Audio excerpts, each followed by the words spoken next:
Salut les amis et bienvenue sur votre chaîne préférée, la communauté malienne. La seule chaîne qui vous accepte, qui vous informe et qui vous propose. Et bien les amis, avant de commencer, n'oubliez pas de vous abonner sur la chaîne si ce n'est pas fait et activer la cloche de notification.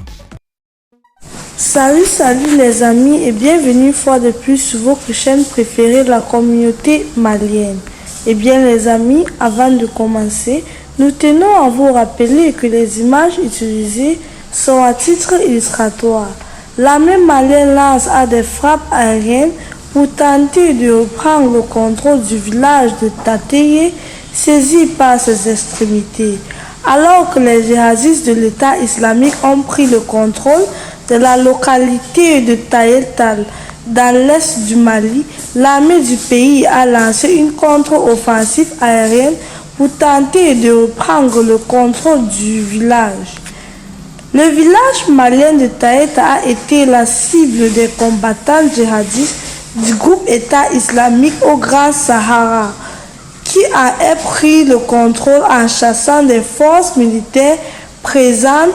Les combattants de l'État islamique ont attaqué notre position dans le village de Talateye et notre unité combattant s'est finalement retirée du village, a déclaré Fouad Al-Mahmoud, secrétaire général de la Gatia. Une organisation fatiguée représentait les anciens groupes armés qui ont signé un accord de paix avec le gouvernement malien. Cependant, après cette attaque réussie par le groupe militaire, l'armée malienne, autant pour nous, a lancé des opérations aériennes et a frappé des points précis dans la ville. Cette opération consiste à libérer les populations du village et à reprendre le contrôle de Talateye, qui est seulement 150 km de la ville stratégique de Gao.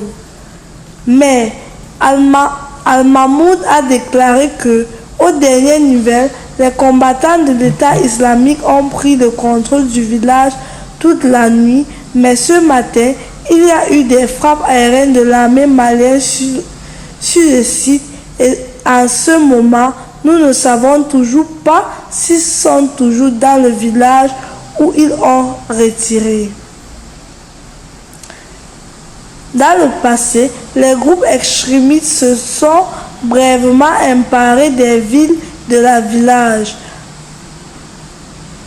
En septembre 2016, des combattants liés à Al-Qaïda ont pris le contrôle de la ville-centre de Boni avant d'abandonner la ville un jour après l'attaque. Le mois dernier, des militants liés à l'État islamique ont bravement pris le contrôle de la ville de Tessi dans la région de Maneka.